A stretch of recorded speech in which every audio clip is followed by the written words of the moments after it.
Salut, bienvenue pour ma première vidéo de test d'encre de l'année 2018. Et cette année, je vais faire quelque chose un peu différent des trois autres que j'ai fait. Maintenant, je compte faire seulement que sur un support papier, Rhodia. C'est un carnet avec du papier 80 grammes. Et je vais essayer de faire tous mes tests avec un dip pen en verre comme ça. Et comme ça, pour pouvoir au moins avoir la possibilité de vous montrer plus d'encre. Comme ça, vous avez quand même la possibilité de voir directement à quoi ça va ressembler sur un papier qui, pour moi, reste un standard si vous utilisez des stylos plumes. Si vous utilisez des stylos plumes avec de l'encre en bouteille ou même en cartouche, si vous prenez parfois du papier qui n'est pas de bonne qualité, ça ne fonctionnera pas. Donc si vous faites l'effort d'avoir un stylo plume et d'acheter des encres, vous allez devoir quand même investir un petit peu dans du papier de meilleure qualité. Donc voilà. Donc pour commencer, le premier test de cette année, je vais reprendre du coup l'encre là que j'ai utilisée sur mon test avec le Falcon, le Pilot Falcon que j'ai sorti il y a à peu près 2 mois, au moment où je fais cette vidéo. Donc, comment qu'elle se présente? Donc j'enlève ça pour l'instant, et ça aussi. Alors, donc ça s'appelle Pilot Hiroshizuku. Donc c'est une encre haut de gamme hein, qu'on trouve aux alentours de, je pense, 30 à 40 euros. Parfois plus, il me semble, que j'ai vu ça sur Amazon, il me semble. Sinon, moi je l'ai acheté celle-ci, je crois que c'était 28 $. Et moi ce que j'aime bien avec ce genre, c'est une des bouteilles que je préfère, enfin c'est quand même une très jolie bouteille, alors on va se dire, qui c'est qui intéresse vraiment une bouteille d'encre? Ben, je trouve, moi déjà, je trouve que c'est très joli sur un bureau, ça fait très joli. Bref, après, quand on peut voir sur ces bouteilles-là, elles sont très très lourdes. Il y a 50 millilitres d'encre dedans. Il y a une pointe, vous pouvez voir une pointe là. Ça, c'est au fur et à mesure que l'encre va se vider en fait. Hein, vous pouvez mettre, ce sera la pointe de votre stylo plume qui va être là hein, pour pouvoir récupérer un maximum d'encre. J'ai remarqué aussi sur celle-ci qui est très bien, c'est que euh, le comment dire, l'ouverture est quand même suffisante pour pouvoir passer pratiquement n'importe quel stylo. Hein. Il y a d'autres bouteilles qui sont beaucoup plus fines. Vous pouvez prendre celle-ci qui est très jolie de Jacques Gerbin. Mais alors, par exemple, là, on ne peut pas vraiment mettre le stylo plume vraiment. Là. Hop. Donc, ça c'est la bouteille. Ça s'appelle Pilot Hiroshizuku et la couleur c'est Tsukiyo. Ok. Alors, je vais vous montrer du coup comment je vais présenter mes tests. Donc, ça sera sur une feuille comme ça. Je vais à chaque fois vous montrer une différente angle au fur et à mesure. Donc, celle-ci, donc je vous ai dit le nom. Papier Rhodia, donc c'est du 80 grammes en blanc. Là, je fais, donc ça c'est vraiment la couleur, mais vraiment tout c'est fait avec un coton-tige et vous pouvez vraiment voir autant que ce soit clair, foncé. Ça représente vraiment bien la couleur, je trouve. Ça, donc je vais le faire à chaque fois. Ensuite, séchage, ça prend entre 5 et 20. Ça va dépendre de la quantité d'encre qui va être sur votre plume. Donc effectivement avec ceci, parfois vous voyez s'il y en a un peu plus euh, ça a coulé un peu plus, mais ce que j'aime bien c'est qu'on peut voir éventuellement une plume fine, ce que ça pourrait faire, et une brode par exemple. Le brode ça va être, il y a comment dire pour ceux qui ne connaissent pas, c'est après la médium. D'accord, c'est comment dire, une plume encore plus large. Donc, je pense que c'est entre 10 et 15, ça va sécher. 20, c'est bon. Ça résiste pas à l'eau, par contre, comme encre, hein, c'est pas très. Voilà. Pour le passage ici, j'ai fait en 3 fois. Donc, je suis parti de là avec un coton-tige jusqu'ici. Après, jusqu'ici et jusqu'ici.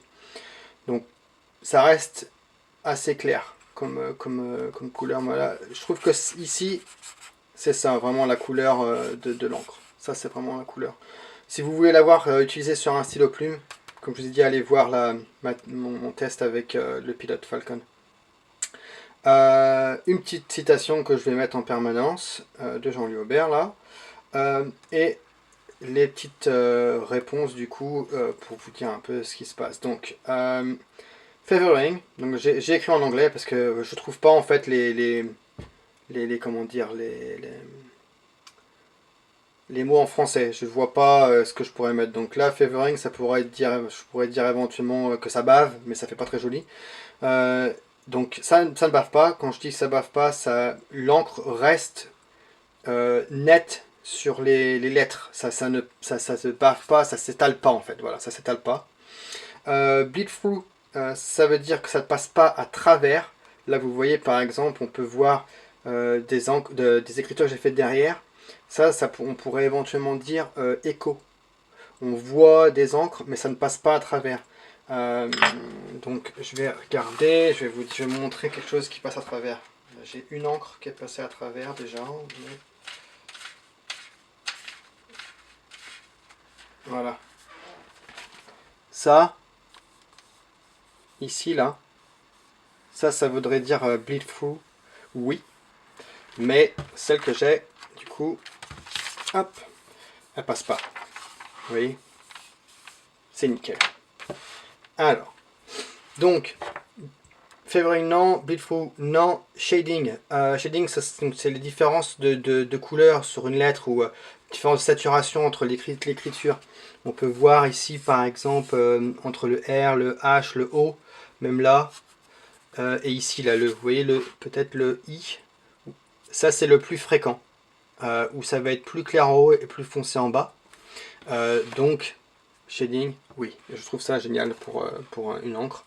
Et shining, shine, qu'on pourrait dire en plus petit, hein, en plus court, une encre avec un peu de sheen, c'est sheen, c'est pas shine, sheen. Et donc du coup ça veut dire, en fait, là j'ai mis non, mais parce que j'ai jamais vu en fait, sur toutes les fois où j'ai utilisé cette encre, je ne l'ai pas remarqué qu'il y avait une sheen rouge. Faut vraiment que ce soit un peu saturé et elle apparaît juste ici, là et là. Je l'ai pas vu autre part et c'est rouge en fait, un petit rouge. Bon, c'est pas flagrant, hein, mais voilà, ça c'est rouge. Donc j'ai mis non parce que ça apparaît que là, mais voilà, je préférais vous le montrer quand même. Et je vais faire un petit zoom comme ça, vous allez pouvoir autrement, ce que je peux faire, c'est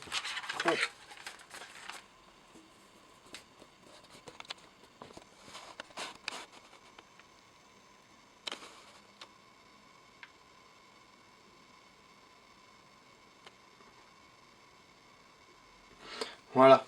Mais bon, c'est une très belle couleur. Franchement, moi c'est une de mes couleurs préférées. Mes encres préférées, j'aime beaucoup. Je trouve qu'elle sort du lot. Après, c'est sûr, vous payez vous payez cher hein, pour une encre quand même, si vous n'êtes pas vraiment si vous débutez peut-être avec les stylos plumes, c'est peut-être pas une encre que vous allez forcément acheter parce que bon, à 35-40 euros, c'est pas donné. Mais pour l'avoir essayé sur des feuilles style photocopieuse et tout ça, papier de photocopieuse, ouais, c'est correct. Ça ne bave pas trop, il n'y a pas trop de favoring. Par contre, Blade Fou, je crois qu'il y en a un petit peu. Mais voilà.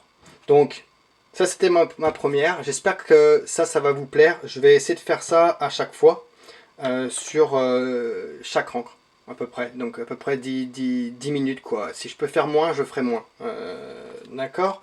Et puis voilà. Donc je vous remercie d'avoir suivi cette vidéo. N'hésitez pas à vous abonner. Je vais mettre toutes les informations dans la description. Donc tout ce qui va être comment dire, mon Instagram, ma page Facebook. Vous pouvez me trouver sur Flickr aussi. Je poste des photos parfois de bouteilles d'encre, tout ça. Voilà. Sur Instagram, je poste pas mal de photos de stylo plume. Je fais aussi de la calligraphie. et je pose quelques petites vidéos comme par-ci par-là, quand je fais une petite écriture qui dure 1 minute, voilà. J'essaye de vraiment faire le maximum pour essayer de vous inciter ou pour essayer de vous montrer ce que c'est d'avoir d'aimer les stylos plumes. D'accord? Allez, merci d'avoir suivi la vidéo, je vous remercie, à plus tard, salut!